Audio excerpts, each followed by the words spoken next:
कृषि महोत्सव 2025 की बात करें तो किसान भाइयों, ये अंतिम दिन है। तीसरा 10 मार्च को है जो मेला समाप्त होगा। लेकिन आज भी आप देख रहे हो काफी संख्या में किसान हैं, वो स्टॉलों का अवलोकन कर रहे हैं।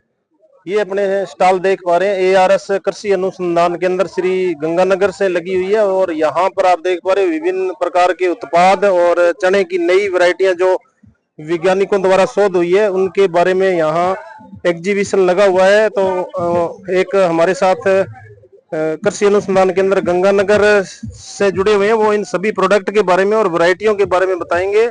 नमस्कार जी। नमस्कार जी। नमस्कार जी। शुभ नाम बताइए अपना। मेरा नाम शंकर सिंह कड़वासरा, कृषि अनुसंधान उप केंद्र गंगानगर से। जी जी जी। हाँ जी। तो कृषि अनुसंधान केंद्र है गंगानगर से, जो यहाँ स्टॉल के अंदर प्रोडक्ट लगे हुए हैं, चने की वैरायटियां लगी हुई है, उनके बारे में बताएं ताकि किसानों को पता लगे कि जो कृषि अनुसंधान केंद्र गंगानगर है, स्वामी केशवानंद कृषि विश्वविद्यालय का अधीन काम करता है, उसमें नई वैरायटियां कौन कौन सी आई है।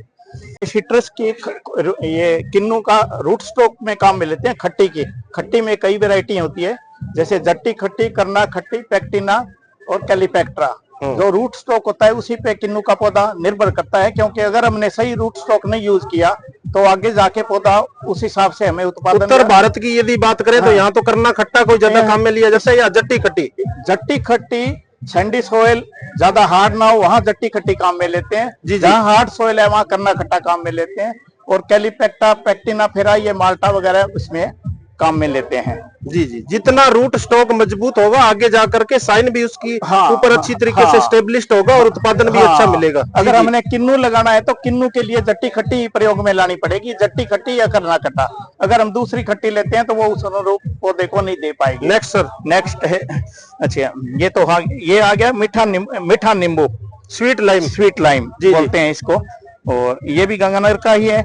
और ये आपका चकोतरा बोलते हैं, ये चकोतरा जी जी। इसका टेस्टलेस, मतलब ये शुगर वगैरह के लिए बहुत फायदेमंद है। और इसका टेस्ट ज्यादा बढ़िया जरूर नहीं होता, लेकिन ये हेल्थ के लिए बहुत बढ़िया है। यानी कि जो असाध्य रोग है उनमें ये रामबाण का काम करता है। जी नेक्स्ट। और ये है बालाजी नींबू, ये भी है, ये भी बहुत बढ़िया नींबू है जी गंगानगर का। इसमें विशेषता ये है कि इसका स्किन थोड़ी हार्ड है जी, ये जल्दी से खराब नहीं होता, यानी स्टोरेज लंबे समय तक रहता है। लंबे समय ये स्टोरेज के मामले में बहुत बढ़िया चीज है जी, इसको किसान काफी प्रेफर कर रहे हैं। Next sir. नेक्स्ट ये है गंगानगर लाइम जी। ये इसमें फल बहुत लगता है, लेकिन इसमें फल सर्दी में लगता है, उस टाइम थोड़ी डिमांड जरूर कम होती है। हमारे भी यहाँ मार्केट में कई किसानों ने लगा रखे हैं, तो वो पौधों के ऊपर वैसे भरे रहते हैं, इस सर्दी में आकर के लगते हैं। नींबू की डिमांड है वो कम हो जाती है। जी जी। इसकी स्टोरेज भी थोड़ी कम है। छिलका इसका पतला है। छिलका पतला। यदि हार्वेस्ट करें तो 2-3 दिन बाद में इसका छिलका है जो गलना स्टार्ट हो जाता है। जी। ये हमारे गंगानगर के कुछ रिलीज्ड वेरायटी हैं चने की जी, जो पुरानी चल रही है। 1958 काफी लोग प्रेफर कर रहे हैं, 21-21-22। उत्तर भारत की यदि बात करें तो GNG 1581 है, इसके मुकाबले की कोई वैरायटी नहीं है। सबसे ज्यादा उत्पादन इसी वैरायटी का ही मिलता है। 1581 के बाद कृषि अनुसंधान केंद्र ने डॉक्टर विजय प्रकाश जी के नेतृत्व में ये इन वैरायटियों का आविष्कार किया है। जो 2261, ये काफी अच्छी वैरायटी है। GNG 2261। और इसका थोड़ा रूप सुधार के ये 2461, उसमें कुछ संशोधन किया 2261 में, और 2461 आई है। ये 1581 से 80 भी है और लगभग बराबर उनके यील्ड दे रही है। किसान इनको काफी पसंद कर रहे हैं। अभी किसानों के यहाँ पर खेतों में ये सर्टिफाइड सीड या फाउंडेशन सीड के रूप में मिल रही है या अभी नहीं है? अभी है जी जी, कम है लेकिन है अभी। गंगानगर कृषि अनुसंधान केंद्र पर ये उपलब्ध हो जाती है जी जी। जो और ये है जी 2144। हाँ, ये 2144, इसमें विशेषता ये है कि इसके 2 पोर्ट लगे मीरा के नाम से हाँ, किसानों को अभी मिल रही है। हाँ, और उत्पादन भी इसका जो नाली बेल्ट है उसमें बहुत अच्छा। इसमें विशेषता है जिसमें 2 पोर्ट एक पे लगे। जी जी, 2 है, 2 पोर्ट लगेंगे एक साथ में। हाँ जी। एक ऐसा ही उसमें था आपके गणगौर में। हाँ, गणगौर, सेम गणगौर में ये कैरेक्टर था। ये है जी हमारे बारले की जी। बारले की ये जो वैरायटी है, इसमें क्या है, अपने को छिलका नहीं होता जी, छिलका नहीं होता। जैसे एक डोलमा प्रजाति होती है, डोलमा जैसी बीट टाइप की, मतलब ये 2 वैरायटी है भाई। ये चल रही है हमारी, ये वैरायटल ट्रायल में चल रही है वैरायटी है। और एक ये है वीट की, आपको DW 1557, 157, ये तो काफी प्रचलित है। और एक ये ड्यूरम गेहूं इसमें क्या ग्लूटेन की मात्रा काफी कम होती है। जो आज के टाइम गेहूं में ग्लूटेन ज्यादा है, उसको छोड़ के अपने इसमें काफी लोग डॉक्टर वगैरह की सलाह से ये खाने के लिए बोलते हैं। तो ग्लूटेन कम होने की वजह से इसका काफी फायदेमंद है सेहत के लिए। एक और है जी ये हमारे ये अब पिछले कुछ दिनों से पिंक सूंडी वगैरह काफी आ रही है। जी जी जी। पिंक सूंडी आने से क्या बीटी के अंदर वो चीजें नहीं मिल रही जो ये वैरायटियों में मिल रही है।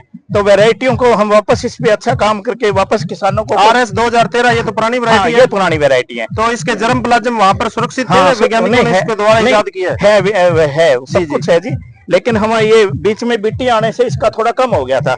अब वापस इस बार देसी RG8 वगैरह इस पे काफी फोकस है। ये देसी नरमा की प्रजातियां हैं। हाँ ये किसानों को अवेलेबल रहेगी इस वर्ष बिजाई के लिए या कम मात्रा में बीज? इस बार हम कोशिश कर रहे हैं कुछ उपलब्ध कराएं किसानों को, ताकि आगे थोड़ा ये चलता रहे। जी जी। ये है ये 2814 ये भी नरमे की काफी अच्छी वैरायटी है जी। इसको ये उत्पादन 4-4 5-5 किलो बीज मिलेगा किसानों को। कोशिश ये कर रहे हैं कि जो जागरूक किसान है जो इसको लेना चाहते हैं उसको हम देने की कोशिश करेंगे। ये हमारे 2-3 वर्षों में गुलाबी सुंडी का अटैक कड़वा सराज जी ज्यादा हुआ, तो किसानों का रुझान है वो देसी कपास की ओर हुआ। हाँ, तो देसी कपास में आप बताएं जो अवेलेबल हो सकती है। देसी कपास में RG8 है जी। जी ये RG18 RG8 इसका हम ये 542 ये भी अच्छी वैरायटी है, ये नीचे नहीं गिरती 542। तो ये भी देश RG8 भी रजाड 9 है, ये तो काफी पुरानी वैरायटी है। काफी पुरानी वैरायटी। तो ये RG8 का है NK शर्मा जी। उनका काफी प्रयास है इनको सुधार करने में और किसानों को बीज उपलब्ध कराने में। उनका प्रयत्न है कि जागरूक किसानों को कुछ बीज दिया जाए ताकि ये सिस्टम चलता रहे। तो जिला प्रशासन से जुड़ने के लिए कड़वासरा जी आपका बहुत बहुत धन्यवाद। जो कृषि अनुसंधान केंद्र गंगानगर की यहाँ स्टॉल लगी हुई है उसके एग्जीबिशन के बारे में आपने विस्तृत जानकारी दी जो निश्चित रूप से किसानों के लिए लाभप्रद होगी। नमस्कार जी, धन्यवाद। धन्यवाद आपका बहुत बहुत धन्यवाद।